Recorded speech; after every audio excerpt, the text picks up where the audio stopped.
Vous êtes sur RTI 1, merci de nous rejoindre pour l'actualité. Aujourd'hui, vendredi 11 juin, à la une, ce 20h, coopération Côte d'Ivoire-Gambie, les questions d'intérêt commun entre les deux pays ont été abordées. Le ministre gambien des Affaires étrangères et des Gambiens de l'étranger a eu une rencontre avec le chef de l'État ivoirien. Il s'est dit également porteur d'un message de son président Adama Barrow pour le président Alassane Ouattara. Reprise des élections législatives dans 6 circonscriptions ivoiriennes. La campagne électorale est terminée. Le vote a lieu demain. Un appel a été lancé pour un scrutin apaisé afin d'éviter des incidents qui ont conduit à l'invalidation du scrutin précédent. Débutée depuis avril dernier, la saison des pluies bat son plein. Pour éviter de nouvelles inondations ou tout autre incident dû à la pluie, l'Office national de l'assainissement et du drainage prend des dispositions. 55 milliards de francs CFA ont été décaissés pour la réalisation d'ouvrages. Et puis au Mali, le nouveau président de la transition a désigné aujourd'hui les membres d'un nouveau gouvernement. Sans surprise, les militaires obtiennent des postes clés comme la sécurité, la défense ou encore la réconciliation nationale. Bienvenue, bonsoir à tous. La Côte d'Ivoire et la Gambie renforcent leurs liens. Le ministre gambien des Affaires étrangères et des Gambiens de l'étranger est à Abidjan. Mamadou Tangara a été reçu par le président Alassane Ouattara. Awa Touré nous propose le point de leurs échanges. Le ministre gambien des Affaires étrangères et des Gambiens de l'étranger, Dr Mamadou Tangara, était porteur d'un message de son président Adama Barrow au président de la République Alassane Ouattara. L'envoyé spécial du président gambien et le chef de l'État ont par ailleurs fait le point sur la coopération bilatérale entre les deux pays. Je suis porteur d'un message pour solliciter ses conseils, son appui par rapport à des questions qui nous tiennent à cœur. Et profiter de cette occasion aussi pour le remercier de la part du président Barrow pour le rôle très important qu'il a joué pendant la période de l'impasse politique en Gambie. Vous n'êtes pas sans savoir que la CEDEAO a joué un très grand rôle et c'est grâce à la sagesse des chefs d'État, dont le président Ouattara, qu'on a pu trouver une solution pacifique à cette crise post-électorale. Et dans toutes les instances de la CEDEAO, le président Ouattara n'a pas manqué de nous apporter son soutien. Parce que le président Barrow a l'habitude de dire que l'expérience ne s'apprend dans aucune université. Donc il est important d'aller auprès des aînés qui ont l'expérience, le savoir pour apprendre auprès d'eux et puis recueillir leurs conseils. Et puis aussi travailler à renforcer les relations entre la Côte d'Ivoire et la Gambie. Le ministre gambien des Affaires étrangères et des Gambiens de l'étranger a également indiqué qu'il est venu recueillir les orientations et conseils du président de la République Alassane Ouattara sur les questions brûlantes de l'actualité dans la sous-région ouest-africaine. L'Assemblée nationale de Côte d'Ivoire a signé un protocole d'accord avec le Conseil global pour la tolérance et la paix.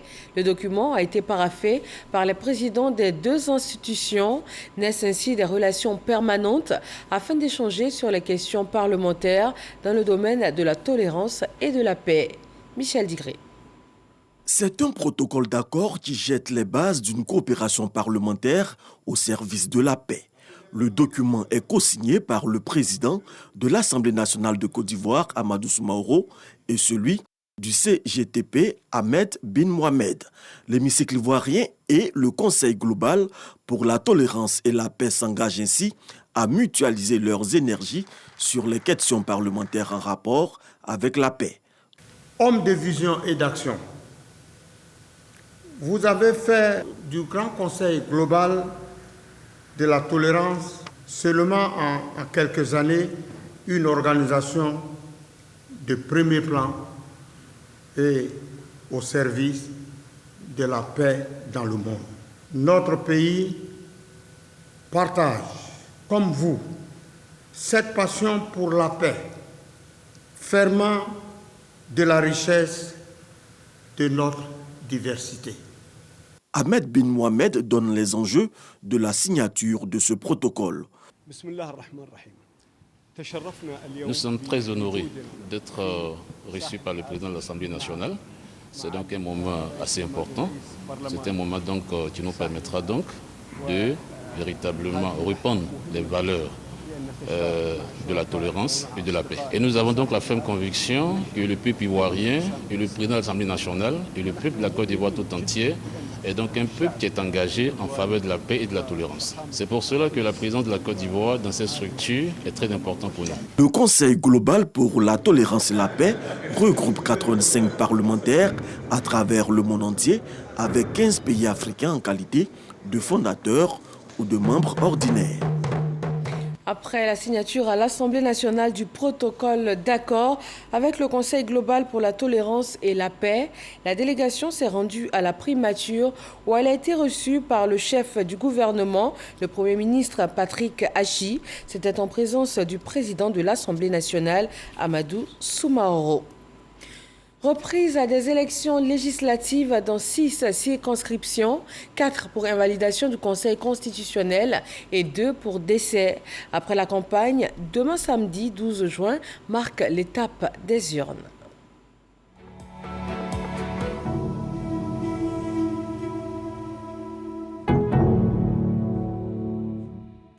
À Soubré, le Conseil constitutionnel avait invalidé le vote lors des législatives du 6 mars dernier dans la circonscription numéro 148 d'Abouyo et Guéyo afin de prévenir les causes qui ont engendré cette invalidation.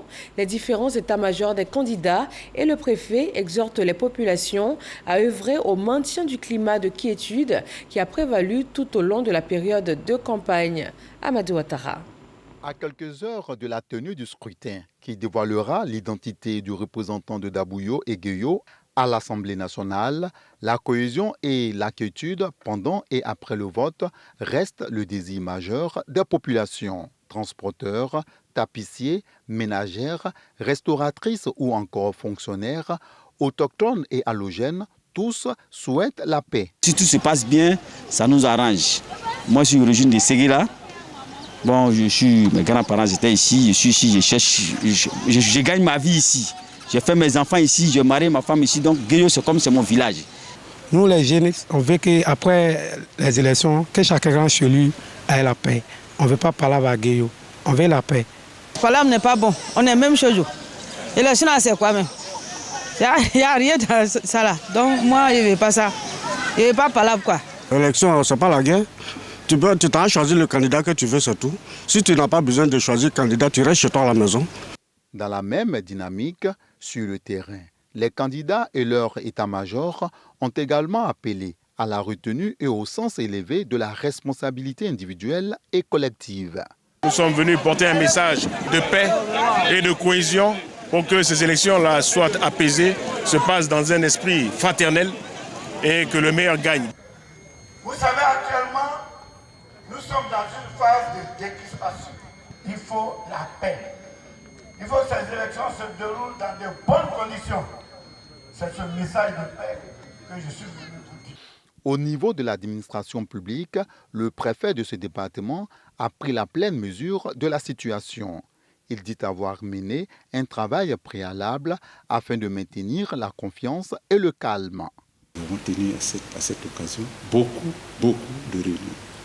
D'abord avec les populations, ensuite avec les différents candidats, les états-majors au cours de cette campagne.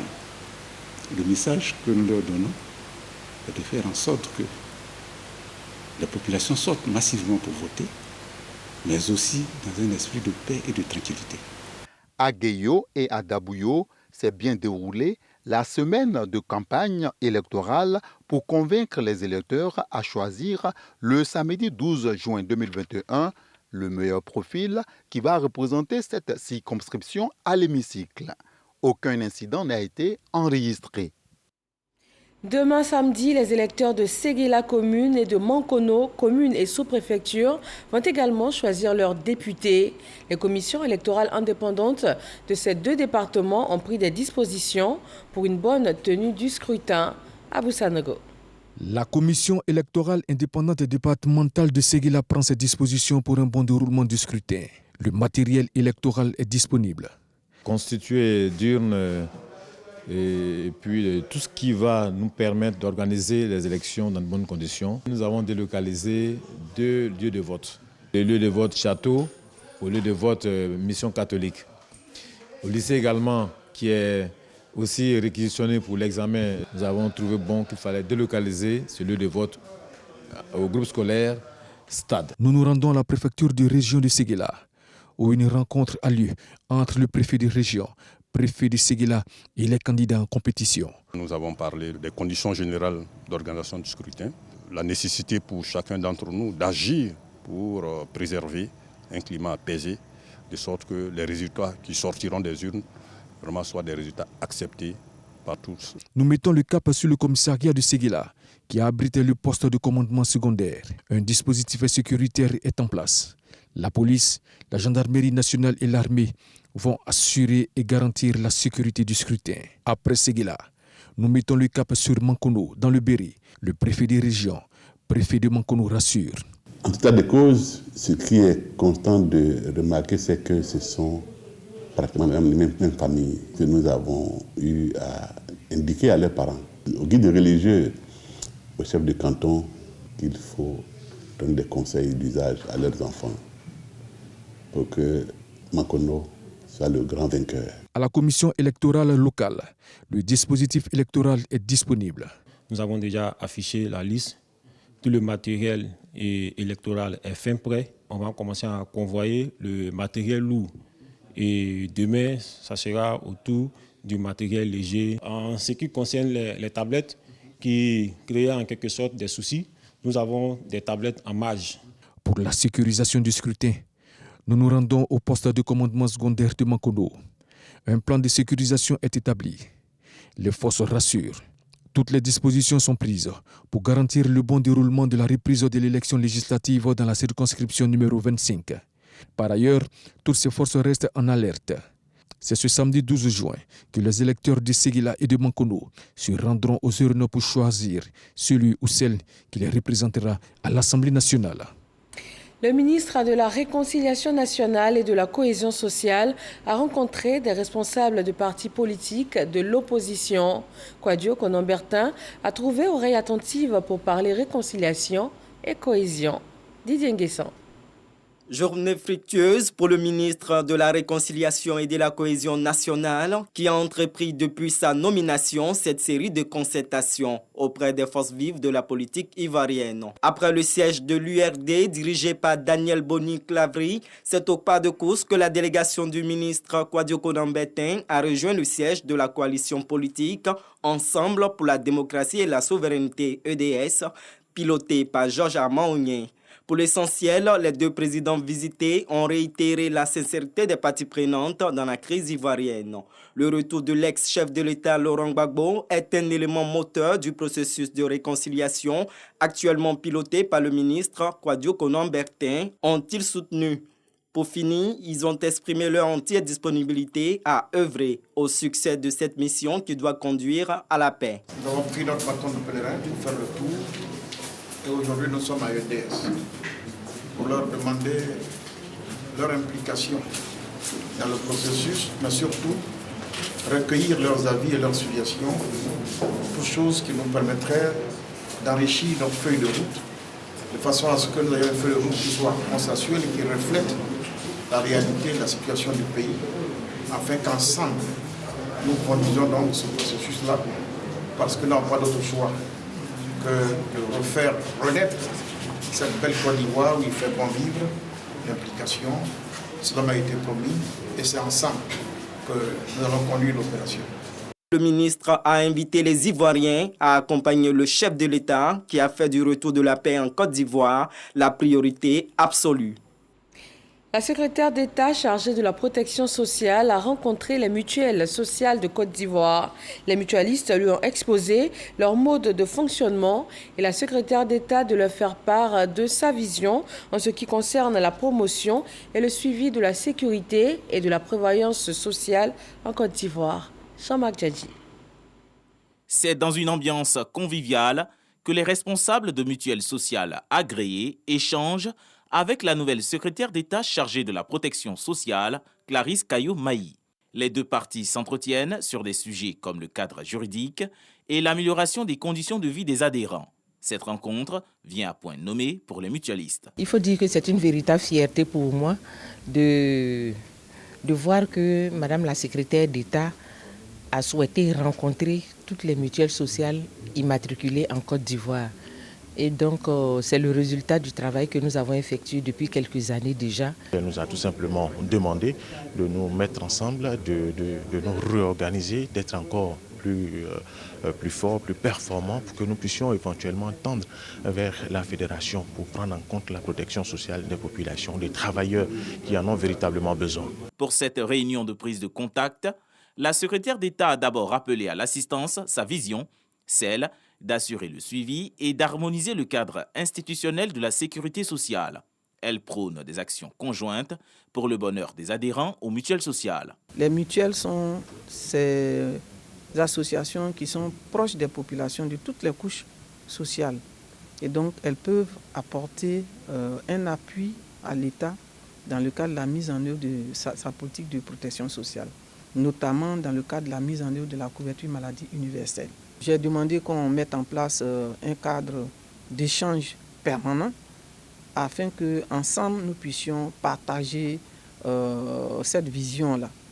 Parce qu'au niveau de la mutualité, c'est une question de solidarité. L'on enregistre 45 mutuelles sociales agréées pour plus d'1 500 000 souscripteurs, selon l'Agence ivoirienne de régulation de la mutualité sociale.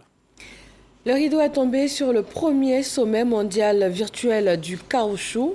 La Côte d'Ivoire a relevé le défi du numérique, mais aussi par la qualité des contributions des acteurs de la filière.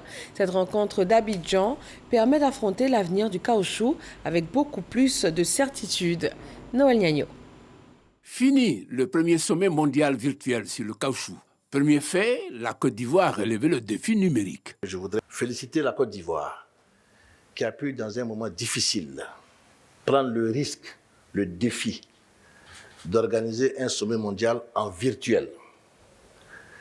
Nous avons montré au monde entier le savoir-faire ivoirien et je voudrais, au nom de l'IRG, féliciter le gouvernement de Côte d'Ivoire à travers le ministère d'État, le ministère de l'Agriculture et du Développement rural. Mieux, Abidjan donne espoir aux producteurs, aux chercheurs et aux régulateurs. Et il n'y a pas de durabilité si les planteurs, les opérateurs de la filière ne peuvent pas vivre décemment de cette activité. On ne peut pas parler de durabilité. Et donc c'est l'ensemble de ces préoccupations qui ont été soulevées pendant ce sommet. Et pour nos régulateurs, effectivement, il y a beaucoup d'enseignements à tirer pour améliorer notre intervention dans le secteur. Aujourd'hui, compte tenu de ces climats que nous avons appelés le climat des extrêmes, soit trop sec, soit trop humide, il faut trouver peut-être des variétés plus adaptées que ce que nous avons. Je sais par exemple que de plus en plus on utilise le caoutchouc dans le bitume. Et je sais aussi que dans les pays à fort taux sismique, le caoutchouc intervient dans la réalisation des ponts. Et même dans l'immobilier aussi, le caoutchouc intervient. Donc toutes ces ouvertures-là nous permettent de penser à un avenir très promoteur pour les VA.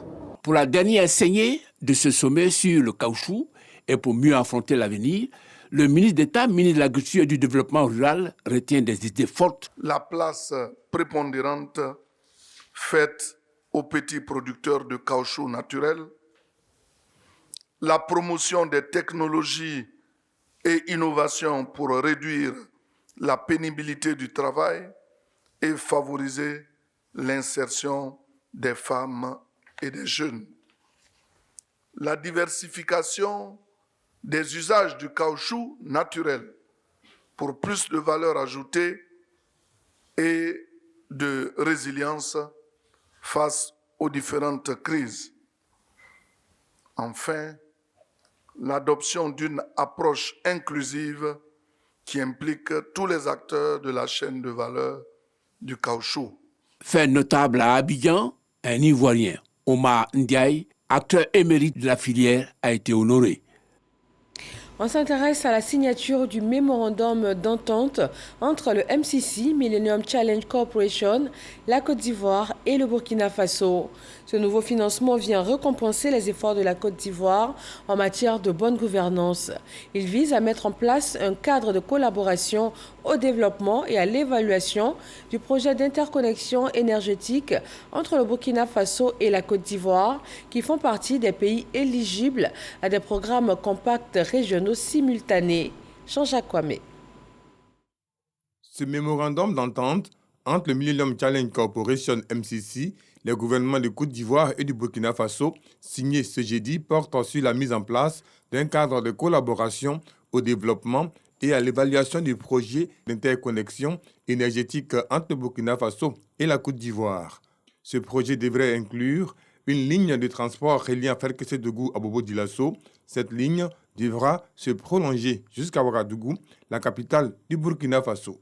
C'est en décembre 2020 que le conseil d'administration du MCC a retenu la Côte d'Ivoire et le Burkina Faso au nombre des pays éligibles à des programmes compacts régionaux simultanés, à l'instar de 2 autres pays d'Afrique de l'Ouest. Nous sommes très heureux de continuer ce partenariat avec la Côte d'Ivoire et Burkina Faso.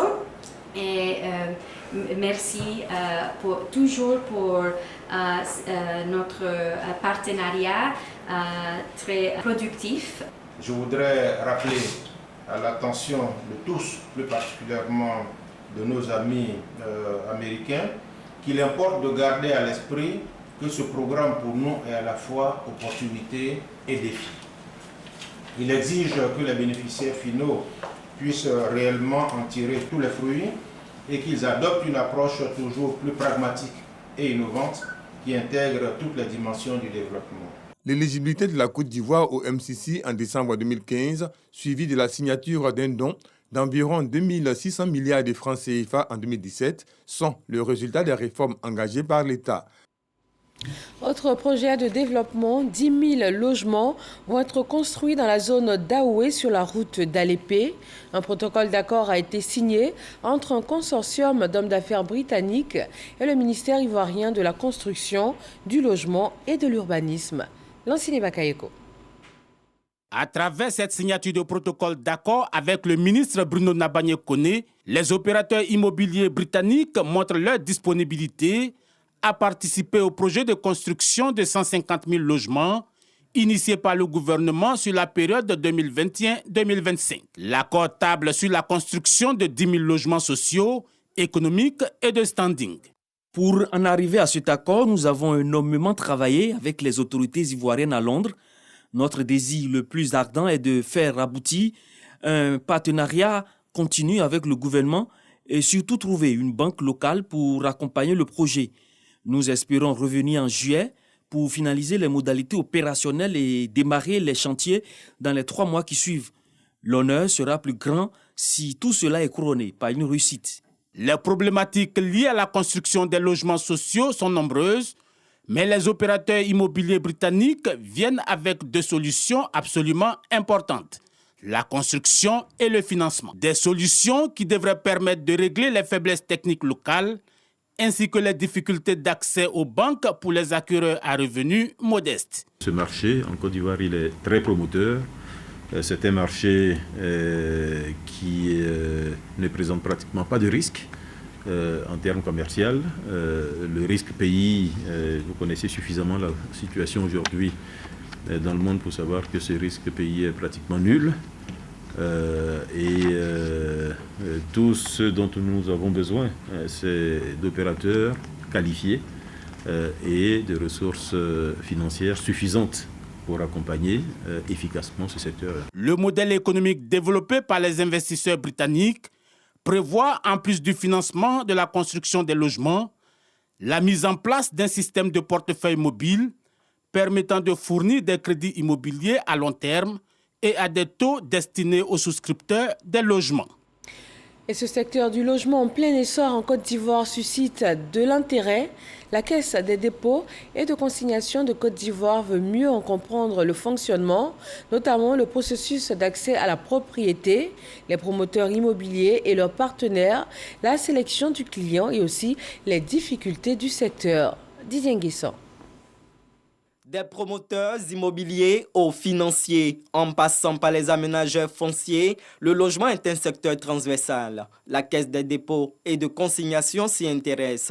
Elle a réuni les principaux acteurs en charge du logement pour un partage d'expérience. La Caisse des dépôts et consignation, c'est un établissement public qui a essentiellement pour mission de mobiliser des ressources publiques et privées, d'en assurer une gestion sécurisée et surtout apporter sa contribution au financement de l'économie ivoirienne, notamment à travers des investissements d'intérêt général, dont le logement.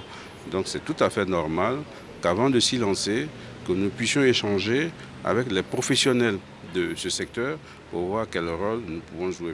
Le directeur du logement et du cadre de vie, Célestin Koala, a présenté les offres étatiques de logement, notamment les logements sociaux, plus de 20 000 construits et 5 000 livrés selon lui, et les logements à équipement modéré, LEM, pour lesquels 1600 plateformes ont été attribuées à ce jour. Face aux difficultés de financement, il exhorte la Caisse à s'intéresser à la location-vente. Nous pensons que l'arrivée de la Caisse de dépôt et de consignation est une bonne chose. C'est que le ministre Koné Bruno va lancer incessamment les programmes de location-vente. Et de ce point de vue-là également, un fonds de garantie est utile. Le secteur de la construction enregistre en Côte d'Ivoire un déficit annuel de 500 000 logements. Dans l'enseignement supérieur, la question du financement de l'investissement a fait l'objet d'une rencontre. Elle a vu la participation de la Direction générale de la recherche, de l'innovation et les parties prenantes dans la promotion de la recherche scientifique. Astou Touré Danyogo nous fait le point. Doter la Côte d'Ivoire d'une recherche scientifique d'excellence, efficiente, solidaire, moteur de développement et d'émergence. C'est cette ambition qui réunit les premiers responsables des universités, instituts de recherche et entreprises de Côte d'Ivoire à Grand-Bassam. Cette rencontre vise à présenter le projet de restructuration et de redynamisation des programmes nationaux de recherche et le cadre programmatique 2022-2024. Le développement d'une stratégie de financement durable et diversifié des PNR visant à l'atteinte de l'objectif de la contribution de la recherche à la société et d'une meilleure connaissance de la recherche par la communauté et par le secteur privé.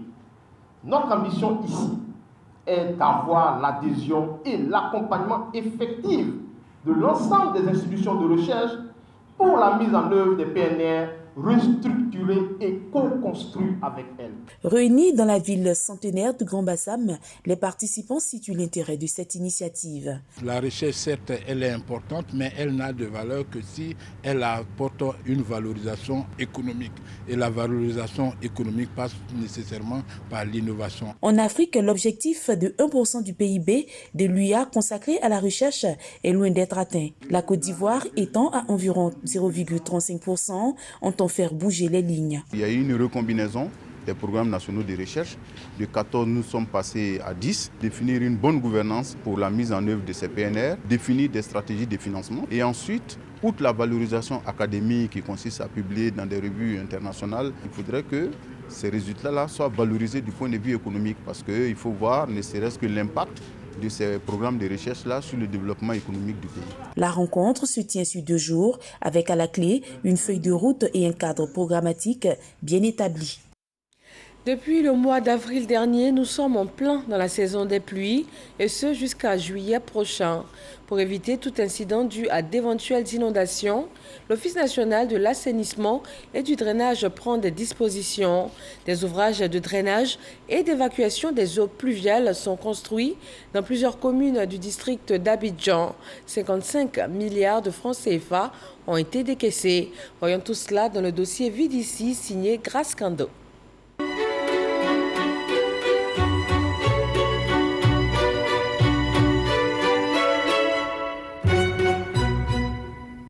De l'eau stagnante devenue verdâtre au fil des mois. Des traces des récentes pluies diluviennes qui, à chaque saison, met en péril la vie des habitants de ce site classé parmi ceux à risque. Nous sommes à Sagbé, un quartier de la commune d'Abobo. Quand il pleut, l'eau remplit complètement sa rampe dans la cour là. L'eau là, ça t'attrape là. Là maintenant, on sort, 2 mois, 3 mois, Dans 3 mois, après maintenant, un peu pour venir rentrer.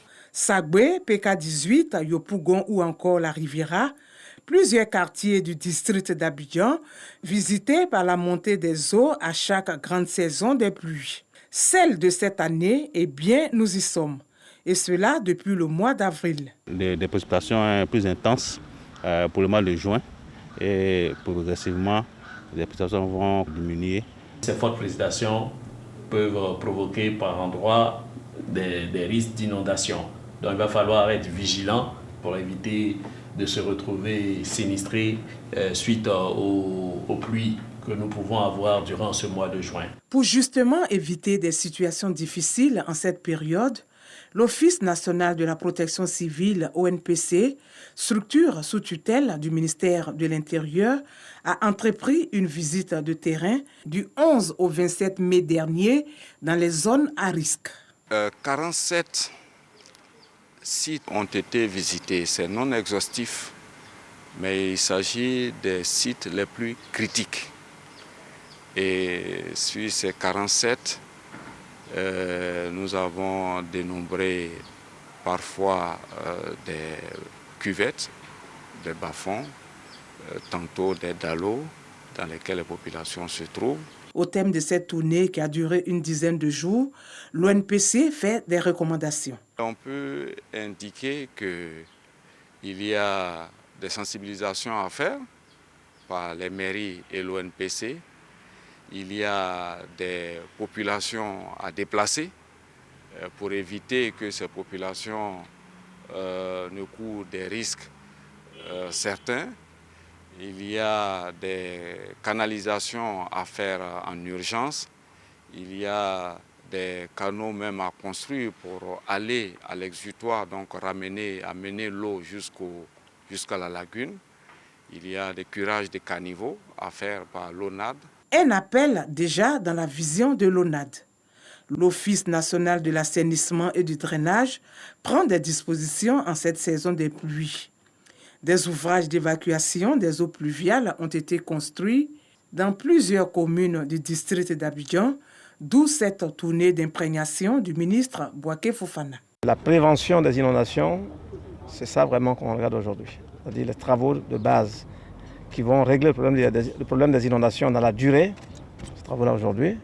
Et c'est de gros chantiers qui ne sont certes pas visibles pour le commun des mortels, mais c'est le système de support du drainage.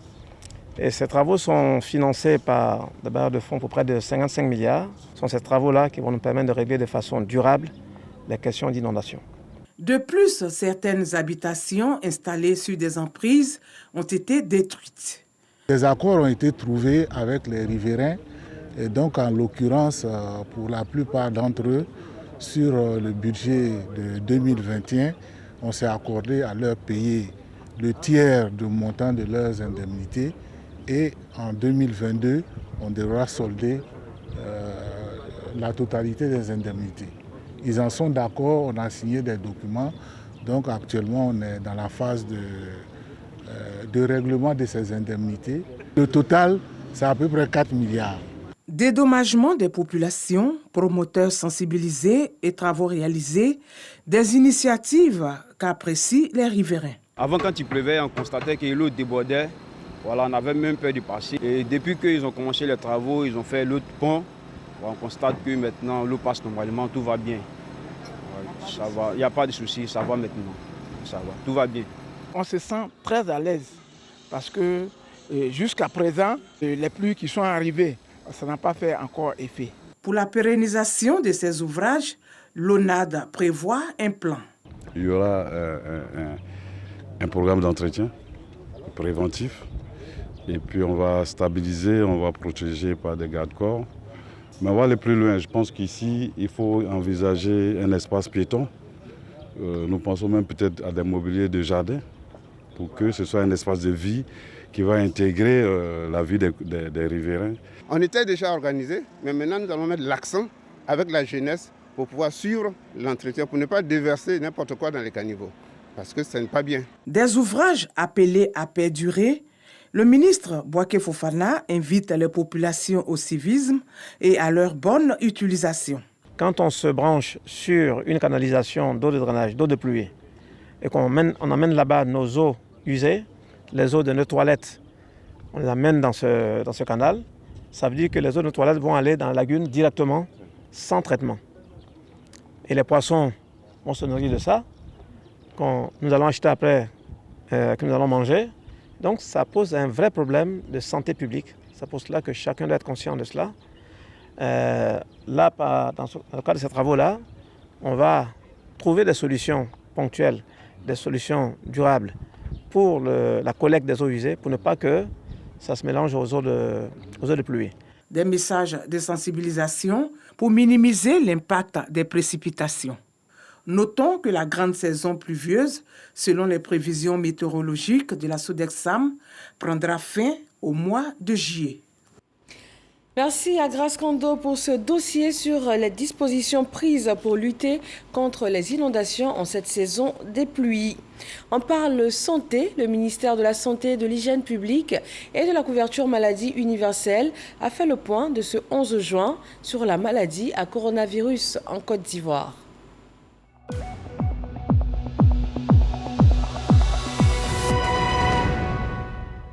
33 nouveaux cas de Covid-19 ont été enregistrés, 43 guéris et 0 décès. À cette date du 11 juin, le pays compte 47 638 cas confirmés et 197 cas actifs. Le 10 juin, 12 446 doses de vaccins contre la Covid-19 ont été administrées, soit un total de 675 294 doses. La vaccination contre la Covid-19 est gratuite et volontaire. Le premier sommet G7 post-Covid s'est ouvert ce vendredi au Royaume-Uni. Les chefs d'État et de gouvernement du G7 vont consacrer la journée de demain à la question des économies face à la pandémie et aux menaces contre la démocratie. Ils devraient alors annoncer la mise à disposition d'1 milliard de doses de vaccins contre la Covid-19 à l'intention d'une centaine de pays pauvres. L'approvisionnement démarre dès ce mois-ci et pourrait s'étendre jusqu'au premier semestre 2022.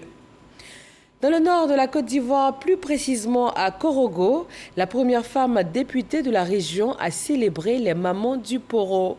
Madjara Koulibaly les a aussi encouragées à se battre pour leur indépendance et leur autonomie. Ami Sissoko. Maman, je t'aime de tout mon cœur. Première édition de la fête des mères à Korogo. Plusieurs femmes de la commune honorées pour tous les efforts déployés pour le développement de la ville de Korogo et le bien-être de la gente féminine. Une initiative de l'honorable Madjara Koulibaly Tiegbana, députée de Korogo commune, soutenue par l'honorable Lassina Ouattara, dit l'ASPR, également députée de Korogo commune. 34 ans de service et je pars à la retraite cette année. Et je viens d'être honorée. Ça ne peut que me faire plaisir. C'est un grand honneur pour moi. Au soir de ma retraite, je ne peux que dire merci au Créateur. Être au service des gens, ce n'est pas facile. Surtout nous qui sommes dans ces postes de secrétariat, ce n'est pas facile. Mais si quelqu'un vient dire aujourd'hui, je t'honore parce que tu as travaillé longtemps, vraiment, c'est une bonne chose. L'honorable Madjara Koulibaly Tiegbana a mis à profit cette journée dédiée à la mère pour sceller l'engagement de la solidarité et du développement du Poro avec les femmes en première ligne. Elle les a exhortées à constituer les dossiers pour bénéficier du FAFSI, fonds d'appui aux femmes de Côte d'Ivoire de la première dame Dominique Ouattara. Chère maman, vous êtes le premier moteur, que dis-je, la locomotive du développement de notre région. Vous êtes notre fierté. Voici traduit à travers cette petite cérémonie le sens de mon engagement envers vous, mes chères sœurs. Vous méritez la joie et la gaieté, pas seulement en ce jour d'ailleurs, mais chaque jour de l'année devait être mis à profit pour honorer les braves mamans de la région du Poro et de la Côte d'Ivoire tout entière. Bé Traoré, représentant la marraine de cette cérémonie, la ministre de la Culture et de l'Industrie des Arts du Spectacle, Arlette Badou, a pour sa part salué les braves femmes du Poro. Ces mamans ont partagé un moment de bonheur avec plusieurs artistes et groupes, dont Mawa Traoré et le groupe Yachama de Korogo. Et puis au Mali, pour terminer, le nouveau président de la transition, le colonel Assimi Goïta, a désigné aujourd'hui les membres d'un nouveau gouvernement. Les militaires obtiennent des postes clés comme la sécurité ou la réconciliation nationale. Et l'une des têtes du coup d'État d'août 2020, Sadio Camara, retrouve le portefeuille de la défense. Son éviction du gouvernement fin mai par l'ancien président de la transition avait été l'un des éléments déclencheurs du dernier coup de force au Mali. Merci de nous suivre sur RTI 1 et également sur le www.info.rti.info. Très bonne fin de semaine à tous. Bonsoir.